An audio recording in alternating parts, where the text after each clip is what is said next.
Today is September 27th, 2022, and the time is exactly 1:00 p.m. We are here at the Tubac Presidio State Historic Park, located at 1885 Territorial Schoolhouse 1 Burial Street in Tubac, Arizona. This is the time and place for the public hearing on the proposed management plan for the Santa Cruz Active Management Area for the 5th management period. My name is John Reagans, and I'm the statewide planning manager at the Arizona Department of Water Resources, and I'll be the hearing officer at today's hearing. With me is Kyle Miller, the AMA director responsible for program implementation. Kyle will give a brief description of the proposed management plan, including a summary of comments provided by the Santa Cruz Active Management Area Groundwater Users Advisory Council on the draft management plan, data in support of the proposed management plan, and a summary of changes from the 4th management plan. Also with me today from the department are Maggie Martin, Management Plan Specialist, McKenna Welsh, Management Plan Specialist, Sharon Scantleberry, Docket Supervisor, and Natalie Mast, AMA Director, and Kelly Brown, Deputy Counsel, are attending virtually. We have a court reporter present via the webinar today to record and transcribe what is being said. So it is important for the speakers to please speak up and speak slowly so that the court reporter can accurately record your comments. If anyone has difficulty hearing me or a speaker, please let us know. For those in person, if you have not already done so, please sign the sign-in sheet at the table near the entrance. There are also speaker cards on the table. If you'd like to speak today, please fill out a speaker card if you have not done so already and submit your card to Sharon or to Maggie. For those on the webinar, we provided a link to the virtual speaker card in the chat box and on the screen. The chat box can be opened by clicking the speech bubble icon at the bottom of your screen. If you would like to speak via webinar today, submit your virtual speaker card and staff will call on you when it is your turn to speak. Everyone was muted upon entry into the webinar today. Please unmute yourself when it is your turn to speak. For those participating via telephone and not on the webinar, and you would like to make a verbal comment, please state and spell your name, and we will call on you when it is your turn to speak. If you would not like to make a comment, please simply stay silent. We will call on telephone participants to speak after the webinar participants. Persons presenting comment at this hearing, whether in person or virtually, will be subject to a 3-minute time limit to ensure all who wish to speak receive an opportunity to do so. The purpose of this hearing is to provide members of the public the opportunity to make oral or written comments on the proposed management plan for the Santa Cruz Active Management Area for the 5th management period. The proposed plan is also available on the department's website. We will not be responding to questions or comments at today's hearing. However, we will do so in writing as part of the formal management plan adoption process. If anyone has any questions or comments on issues or programs that are outside the scope of this hearing, you can contact me or one of our staff after the hearing. The hearing will be conducted in a formal manner. As I mentioned previously, the court reporter is recording everything being said. A copy of the transcript of the hearing will be available for review at the department's office and will also be posted on the department's website when it is available. At the conclusion of the hearing, I'll be accepting any written or documentary evidence that anyone may wish to submit to the department regarding the proposed management plan. The department will also accept written comments until 5 p.m. today. Written comments submitted up until 5 p.m. today should be submitted to the department's docket supervisor, Sharon Scantleberry, by email to scantleberry@azwater.gov or fax at 602-771-8686. A copy of the public notice with Sharon's contact information is posted on the department's website, and her business cards are located on the table near the entrance if you would like one. Within 30 days from today, the director will make and file in the department a written summary and findings with respect to the comments and evidence received at this hearing and prior to 5 p.m. today. If in the findings the director decides to adopt the management plan, the director will make and file with the department an order adopting the plan pursuant to the findings. Notice of the order will be sent to all persons who signed the attendance sheet today and to all persons who submitted comments or evidence prior to the close of record. Please make sure you provided your physical or email address to receive a copy of the notice. The director will also publish a summary of the plan, findings, and order of adoption once a week for 2 consecutive weeks in the Nogales International newspaper. Pursuant to Arizona Revised Statutes, sections 45-571 and 45-114, subsection C, any person may file a request for rehearing or review of the order of adoption within 30 days after the second publication of the notice. The last day for filing requests for rehearing or review will be identified in both the mailed and published notices of the order of adoption. If no one files a timely request for rehearing or review, the plan will become final. If a timely request for rehearing or review is filed, the director will have 60 days after receiving the request to issue a decision on the request. The director may grant a rehearing, grant review without a rehearing, or deny the request. Any person may seek judicial review of the director's decision to adopt the management plan as provided in Arizona Revised Statutes, sections 45-114, subsection C. Within 30 days after the plan becomes final, the department will mail notice of the conservation requirements contained in the plan to all persons who are required to comply with the requirements.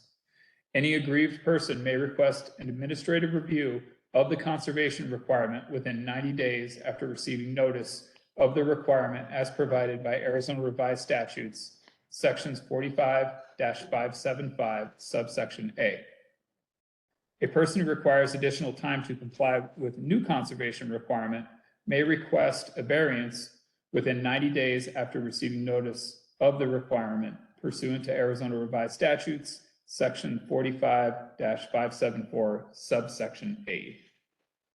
So I will now turn the hearing over to Kyle Miller, who will describe the proposed plan in greater detail. Kyle.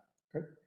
Thank you, John. Good afternoon. My name is Kyle Miller, and I'm the AMA Director responsible for program implementation at the Department of Water Resources.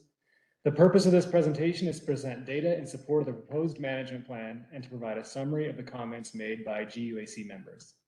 I'll also provide a brief overview of the contents of the proposed plan and the changes as compared to the fourth management plan. The management plans were established as a part of the Groundwater Management Act in 1980. The plan being presented today is the fifth and final in the series of plans established in that act, and the conservation programs contained in the plan are designed to achieve reductions in withdrawals of groundwater. The initial draft of the Santa Cruz Active Management Area Fifth Management Plan was published in January 2022.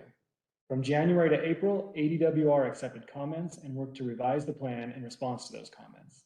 The GUAC comments, which I will summarize shortly, were received during this time period. In August, ADWR published an updated draft incorporating many GUAC member and stakeholder recommendations. On August 26th and September 2nd, a public notice was published in the Nogales International, announcing today's hearing and opening the formal comment period on this plan, which closes today at 5 p.m. ADWR will publish written findings from today's hearing within 30 days and may adopt the plan at that time. As long as adoption of the proposed plan occurs within this calendar year, the conservation programs in the plan will go into effect on January 1st, 2025, and will remain in effect until the legislature determines otherwise. The recommendations received from GUAC members covered a broad range of topics.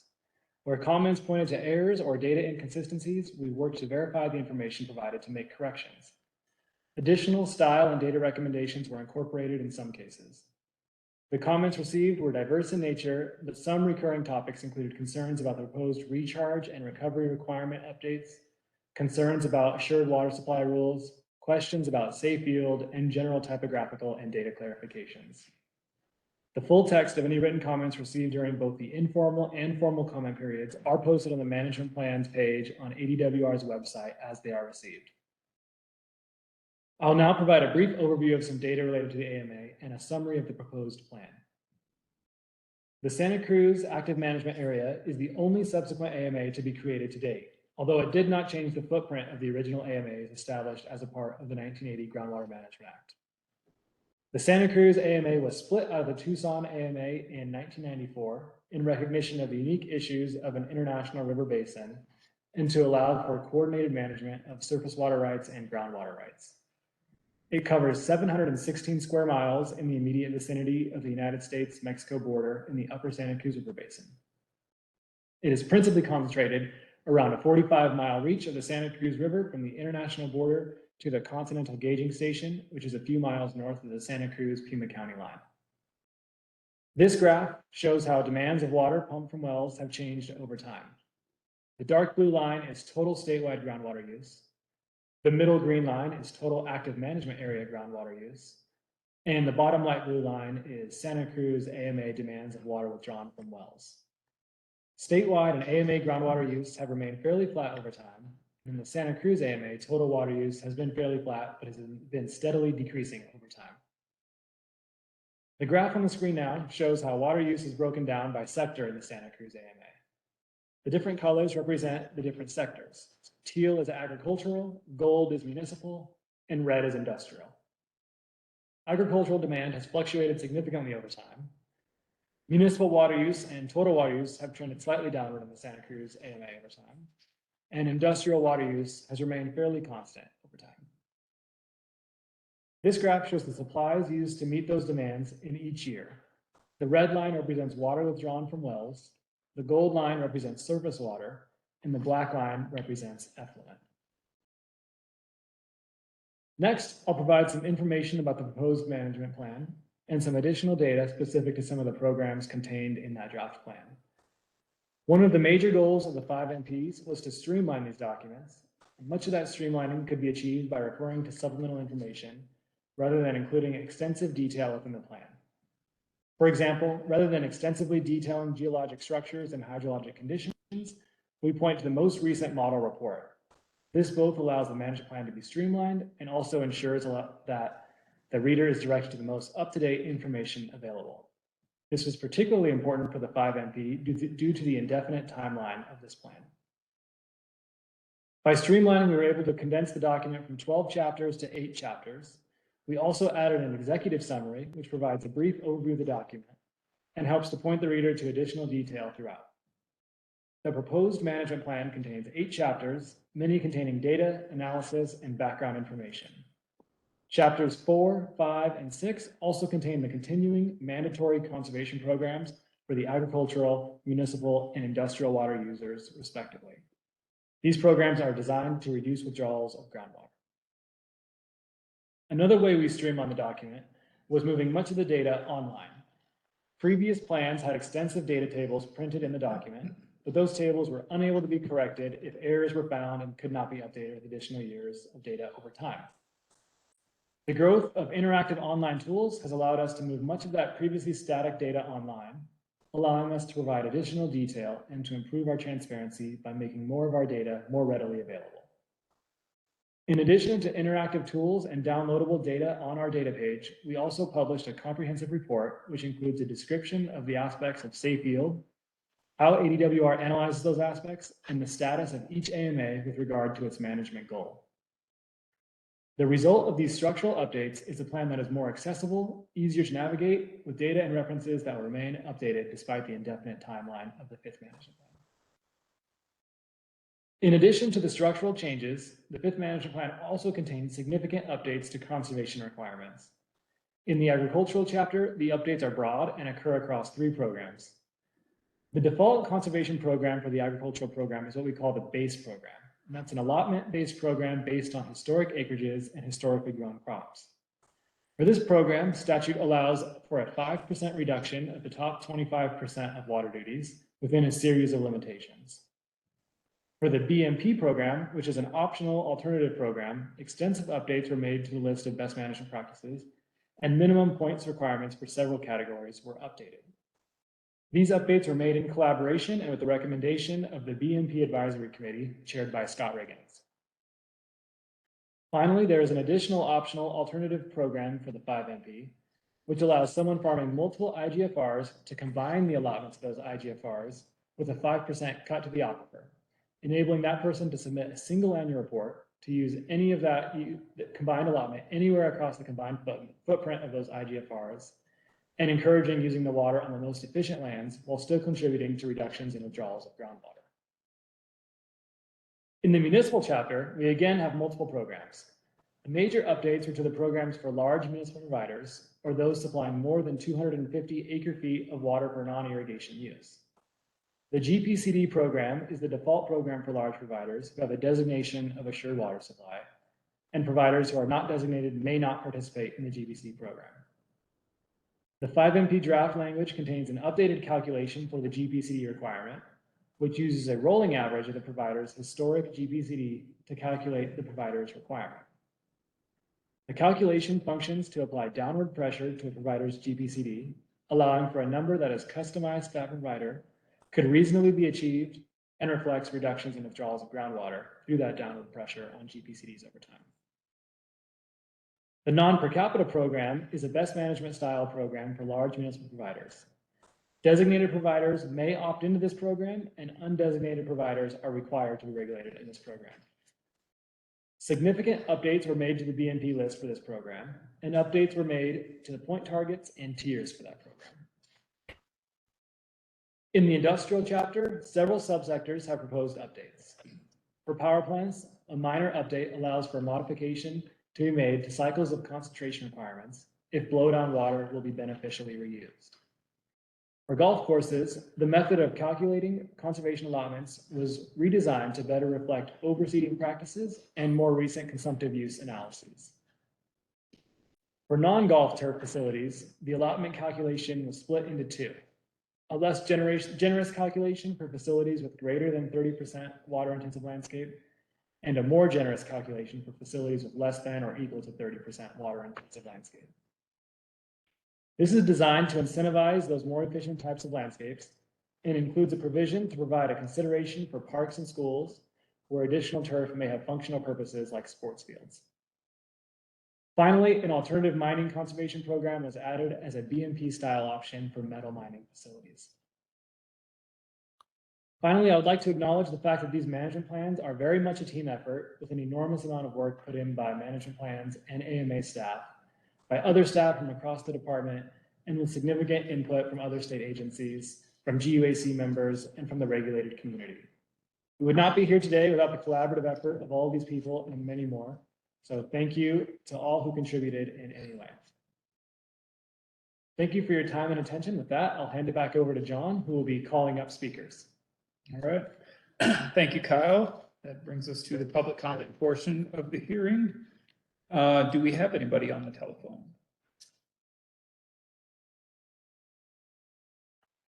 Okay. I will check again at the end.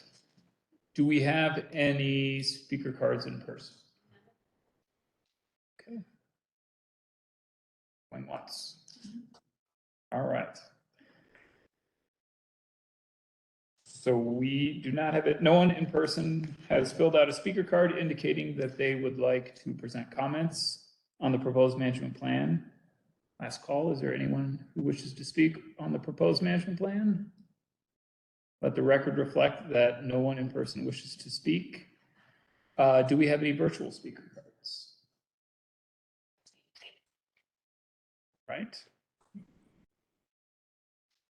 No one has filled out a virtual speaker card indicating that they would like to present comments. Is there anyone on the webinar who wishes to speak on the proposed management plan? Right, let the record reflect that no one on the webinar wishes to speak. Last call for telephone participants? None? Right.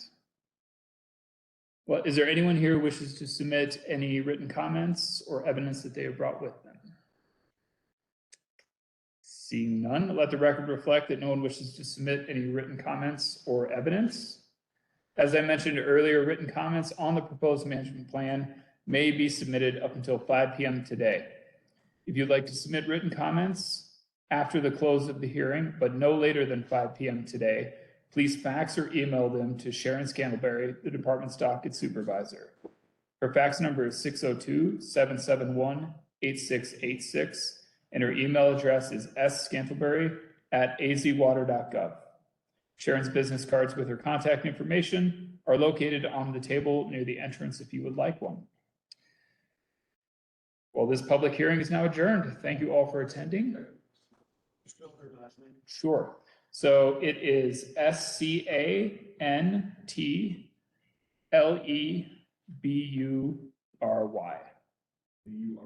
Correct.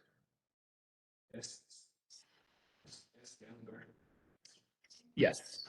And her business card and contacts are, and it's on the screen as well here, this last screen. For those on the webinar as well, it's the last slide here. And her contact information is also posted on the public notice, posted on the website. So with that, this hearing is adjourned. Thank you all for attending.